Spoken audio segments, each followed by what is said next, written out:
Entonces, específicamente con el tema del presupuesto, básicamente lo que ustedes tenían que entregar era una hoja parecida a esta, una tabla similar a esta, obviamente de repente con más o menos puntos que estos, pero básicamente con esta referencia. O sea, obras preliminares, limpieza, tantos metros cuadrados, que no tenemos el tamaño exacto de la parcela, de la vivienda, bueno, o sea, o estiman un tamaño mínimo. ¿Cuál es el tamaño mínimo de una parcela acá?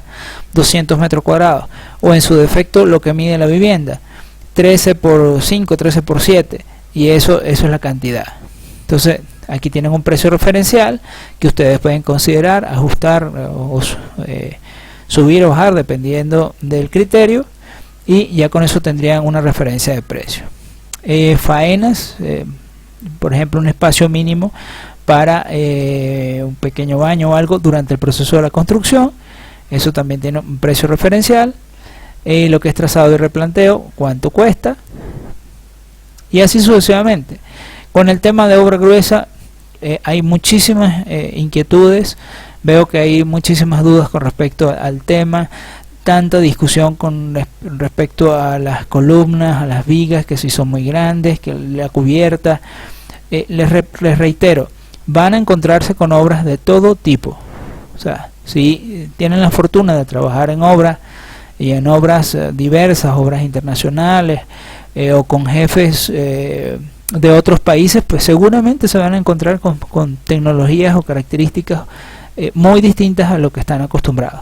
O sea, entonces mi recomendación es que se abran y entiendan que hay diversidad de tecnologías y de formas y de metodologías de construcción. Obviamente podemos tener nuestras observaciones, podemos tener nuestras objeciones con respecto a algún tema u otro, pero como les digo, esto es un ejercicio, no estamos evaluando formalmente el tema del presupuesto. Lo que quiero es que aprendan a hacer un presupuesto y que podamos desarrollar las siguientes fases de la supervisión de obra, en este caso el desarrollo del cronograma, y seguir avanzando con la materia. Bien, entonces bueno, aquí ustedes más o menos tienen una referencia de cómo ir armando la parte de obra gruesa, o sea, las vigas de fundación, las columnas, zapatas, los dinteles, vigas de hormigón armado, en fin, tienen más o menos una referencia general.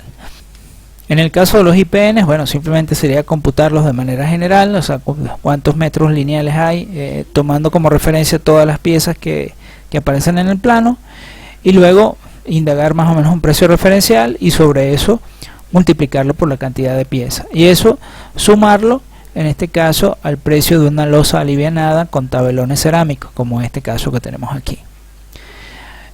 Para el tema de obra fina, bueno, esto es básicamente la cantidad de piezas de cerámica, si vamos a tener en el piso, en los sanitarios, en los baños, ese tipo de cosas, aparte de una referencia general. Si ustedes tienen los metros cuadrados de pared o de yeso que se va a aplicar, también tenemos el tema de la pintura interior, de ahí podemos sacar también la pintura exterior.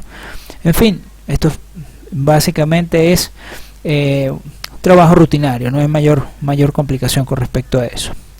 Acá sí quería resaltar el tema de las instalaciones, y aquí podemos ver las instalaciones con respecto a agua potable fría.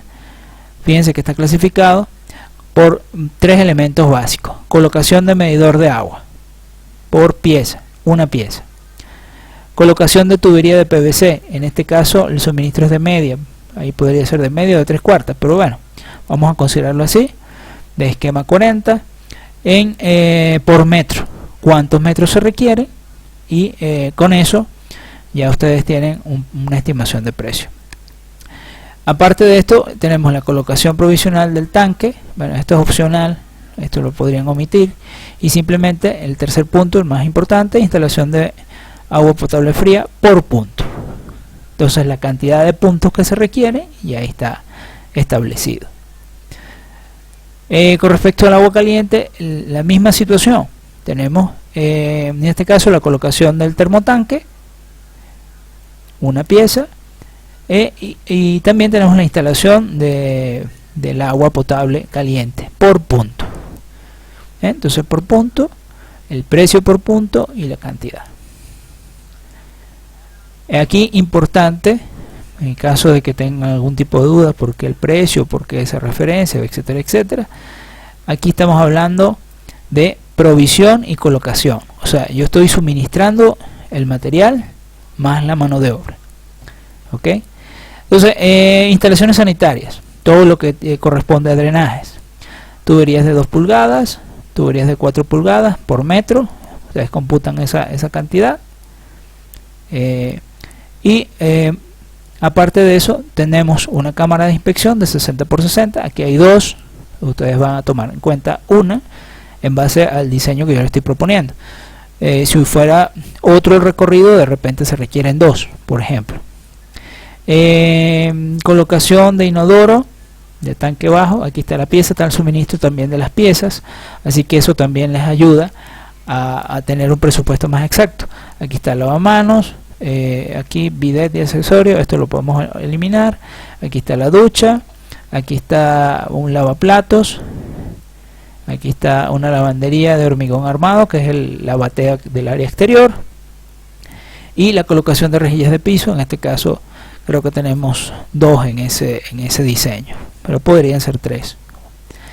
Con el tema de las instalaciones eléctricas, esto lo podemos también ver de manera muy superficial. Básicamente el tema de puntos. Aquí tenemos primero colocación de medidor de energía. Tenemos también instalación de luminarias. Eso hay que considerarlo básicamente 1 o 2 puntos por cada parte en el plano, o sea, por cada ambiente en el plano. Por ejemplo, dormitorio, sanitario, cocina, etcétera, etcétera. La instalación de tomacorrientes, eso también podemos verlo de manera general, pero en promedio son 2 o 3 por ambiente dependiendo de las características. Esto lo podemos ver ahorita en el plano. Tableros secundarios, esto básicamente hay que definir cuántos tableros vamos a tener. Esto lo podemos ver por lo general para un proyecto tan pequeño, con 1 o 2 tableros es suficiente. Esto es las plafoneras, si se van a colocar o no, en este caso las luminarias. También si vamos a tener iluminación incandescente o fluorescente. Bueno, aquí tienen una referencia también por pieza, y provisión y colocación de tomacorrientes por pieza también. Entonces fíjense de una u otra manera cómo podemos ir computando cada uno de estos elementos. Tenemos aquí la instalación del gas. En este caso, si necesitáramos hacer una instalación externa de gas, fíjate, tenemos provisión del medidor de gas, tenemos colocación de tubería de fierro galvanizado de 1 pulgada. Esto se computa por metro, y básicamente la cantidad de puntos, que en este caso, si tuviéramos un calefón a gas, sería un punto aparte del punto de la cocina, de la cocina principal. Entonces, así se determina básicamente esto. Supongamos que esto no va a tener provisión, entonces no necesitamos nada de esta sección. Y fíjense, instalación de desagüe pluvial. En este caso voy a tener las canaletas de calamina galvanizada. Esto también se computa por metro. Entonces simplemente sería el largo de la vivienda, que creo que son 13 metros. Por cada lado serían 26 metros. 26 metros de canaleta de calamina. Y tendríamos también los bajantes. En este caso, supongamos que creo que cada lateral viene quedando a 2 metros, no sé, 2 metros 30, 2 metros 40, un poco más, un poco menos. Pongámosle 5 metros de bajante. Entonces ahí tenemos. Ya esto, de repente las dos tanquillas, las dos cámaras, que podemos tomar como referencia alguna cámara hecha previamente. En este caso, esta cámara de inspección, podemos tomar un precio referencial, incluirlas también acá en esa sección. Y fíjense que todo está clasificado por ítem, ¿no? Estamos hablando de cada especialidad: instalación eléctrica, sanitarias, etcétera, etcétera. Y de esa forma ustedes tienen que presentar una estimación de costo. Obviamente pueden haber pequeñas diferencias entre uno y otro, y diversidad de criterios con respecto al precio. Por eso les pasé esta tabla. Esta tabla les expliqué, les había comentado que esto era lo de Tarija, un precio de Tarija, pero que está bastante cercano a la realidad, y que esta información pues les podía dar una referencia más o menos del precio aproximado de esa vivienda. Ok, muchachos, aquí tenemos el esquema de instalaciones, en este caso de la vivienda. Les comento que bueno, básicamente esto no era necesario desarrollarlo, sino tener como referencia la cantidad de puntos y más o menos la cantidad de metros que se van a requerir. Para eso les hago este esquema. De todas maneras, así nos va a servir para explicar un poco cómo sacar este tipo de cómputos en caso de que ustedes lo requieran, o cómo diseñar las instalaciones. En este caso voy a comenzar con la instalación de agua fría. Hay que recalcar que la vivienda por lo general no está adosada al borde de la calle, sino que tiene un retiro. Ese retiro por lo general son 5 o 6 metros. Supongamos que en este caso sean 6 metros. Yo tengo que considerar entonces esa distancia más el resto de la distancia de la tubería para sacar mis cálculos. Entonces fíjense, tenemos la aducción principal o la entrada principal de esa tubería de agua fría, que está representada en azul. Aquí tenemos un punto para esta batea exterior, esta área de lavado externo. Tenemos un punto para la máquina de lavado, la lavadora. Tenemos un punto para la ducha. Proseguimos y tenemos un punto para el inodoro. Tenemos también acá el punto para el fregadero, un punto para el lavamanos, y tenemos una entrada, en este caso, al termotanque. Esta básicamente lo que hace es que entra agua fría, se calienta con una resistencia y de allí sale agua caliente. Entonces aquí ya tendríamos el ramal de agua caliente en rojo, que básicamente es un punto del lado izquierdo para el lavamanos. Les recuerdo el lado izquierdo por un tema de seguridad. Igual del lado izquierdo un punto para la ducha. Pudiéramos tener uno para el área de lavado o para el fregadero, pero eso es opcional.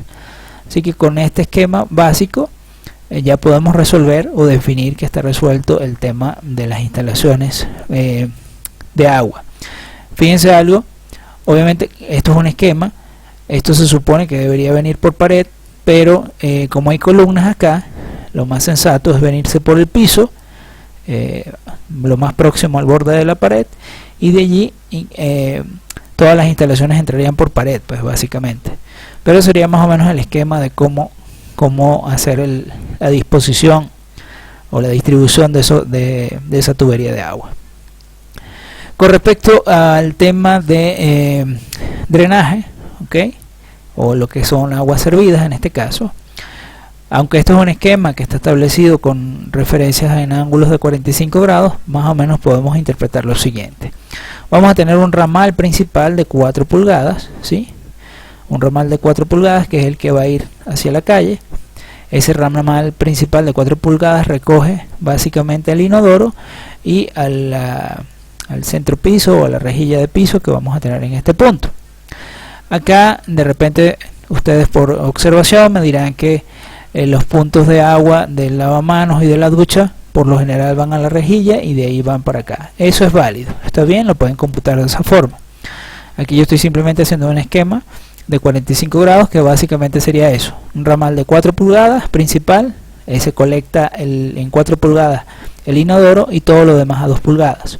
O sea, tendría el área de lavado, el lavamanos, el lavaplatos, aquí tendríamos la ducha, tendríamos un punto para el drenaje de la lavadora. Acá pueden observar que estoy dejando una especie de subida que es la ventilación, que esto favorece a un más rápido drenaje del agua, ¿okay? Y aquí estoy dejando también un pequeño punto, o sea un punto de 2 pulgadas para el drenaje de esta batea externa. Todo esto va a una cámara de 60 por 60 para favorecer el tema de limpieza en caso que existiera alguna obstrucción, igual hacia acá, y de acá va directo hacia la calle. Obviamente no sé en qué punto están las conexiones, etcétera, etcétera. Estoy simplemente esquematizando y es la forma de sacar el presupuesto. Con respecto a esta línea púrpura que ven acá, básicamente lo que estoy proponiendo es que para las aguas fluviales, como tenemos una cubierta a 2 aguas con la solera o el punto más alto acá, vamos a tener esa referencia, vamos a tener drenaje en ambos sentidos tendríamos en este caso una canaleta completa alrededor, o sea, no alrededor, sino en cada uno de los extremos, y con una pendiente hacia la parte delantera para reducir la cantidad de tubería. Simplemente tendríamos dos drenajes en este caso, y de allí colectamos, se conecta desde la cámara a esta cámara. Aquí también tendríamos otro bajante que vendría próximo a la columna, próximo a esta columna, de allí a esta cámara, y de allí hacia la calle. De repente pudieran considerar prudente repartir en dos sentidos, o hacerlo a mitad de la pendiente de la canaleta, y hacer una canaleta con doble pendiente hasta al centro, también es válido. Entonces allí llevarían hasta acá, de aquí a esa sección, y de ahí hacia afuera. Podrían hacer entonces 3 cámaras. Como les digo, ya es un tema de criterio, de cómo se va a definir. Como no hay plano, simplemente estamos estimando, estamos sacando una referencia. Les reitero que igual la intención de esto no es un presupuesto exacto, sino tener una referencia de costos para enfocarnos en los pasos siguientes: planificación de tiempo, cronograma de ejecución, entre otras cosas. Perfecto. Con respecto a los puntos o a las instalaciones eléctricas, a pesar de que no las dibujé acá, pero ustedes pueden más o menos tener una referencia. Por ejemplo, ¿cuántas luminarias van a necesitar? O sea, por ejemplo, vamos a colocar lo más básico: una por cada ambiente. O sea, una acá, 2, 3 en el baño, 4 en la cocina, 5 dentro del lavadero, 6 una externa acá, en este pasillo, 7 en el comedor, 8 en la entrada y 1 aquí en el porche. Ya con eso tendríamos lo mínimo para que este espacio funcione. O sea, 9 luminarias, por ejemplo. ¿Qué más necesitaríamos? Los interruptores. ¿Cuántos interruptores nos vamos a necesitar? Bueno, básicamente según ambiente. Yo puedo tener aquí, por ejemplo, uno triple, que al llegar me permite encender el tramo de la entrada, la sala y el comedor. Y ahí tendría uno para estos 3. Tendría un interruptor de repente para encender la cocina y el pasillo. O sea, podría estar más o menos ubicado aquí externo, cosa de yo poder encender la cocina o encender esta área de pasillo. Podría ser válidamente. Tendríamos simplemente uno acá para el área del lavadero, y obviamente cada dormitorio su interruptor. Uno acá para uno acá para la habitación principal, y este bañito también su interruptor. Y ya con eso tendríamos los interruptores para todos estos ambientes. ¿Qué más necesitaríamos? Básicamente el tema de los tomacorrientes. Los tomacorrientes son simplemente referencias de la cantidad que van a necesitar. Por ejemplo, acá en este ambiente yo colocaría 1, 2, de repente 3, porque aquí podría estar un televisor, podrían haber varias cosas, y por lo general 3 interruptores, 3 tomacorrientes estarían bien allí. De repente en el área de comedor no, o podemos colocar 1, ya serían 4. Acá vamos a necesitar 1 para la cocina, vamos a necesitar por lo general 2 en el mesón, ya son 3. En el área de lavadero por lo menos 1 libre, 1 de potencia para el tema de la lavadora, ya son 2 más. En el baño siempre se coloca 1 por si van a colocar algún tipo de secador de cabello, máquina de cortar cabellos, alguna rasuradora eléctrica, en fin, ese tipo de cosas siempre se deja 1 allí. Con el tema de los dormitorios, por lo general se colocan 3, o sea, 1 a cada lado de la cama. Esto para poder conectar el teléfono o algo y dejarlo cargando en los veladores. 1 próximo a la televisión, y eventualmente 1 adicional si hay un espacio para un computador, como en este caso. Aquí podrían haber 4. Aquí podría haber 1, 2. Ni con eso sería suficiente en este ambiente. Y entonces fíjense, de esa forma ya se define la cantidad de puntos. El tema del tablero, bueno, importante, aquí deberíamos tener un punto eléctrico también, un interruptor, perdón, un tomacorrientes para el calefón. Y necesitaríamos dejar un tablero principal. Con un tablerito de varios circuitos podemos controlar toda esta vivienda. O sea, podríamos tener un circuito para la cocina, un circuito para lo que es controlar todo lo que son el área de dormitorios y el baño, ¿okay? Y uno para esta sección, y uno para iluminación. O sea que básicamente con un tablerito de 4 circuitos, 4 térmicos, estaría más que suficiente para esta vivienda.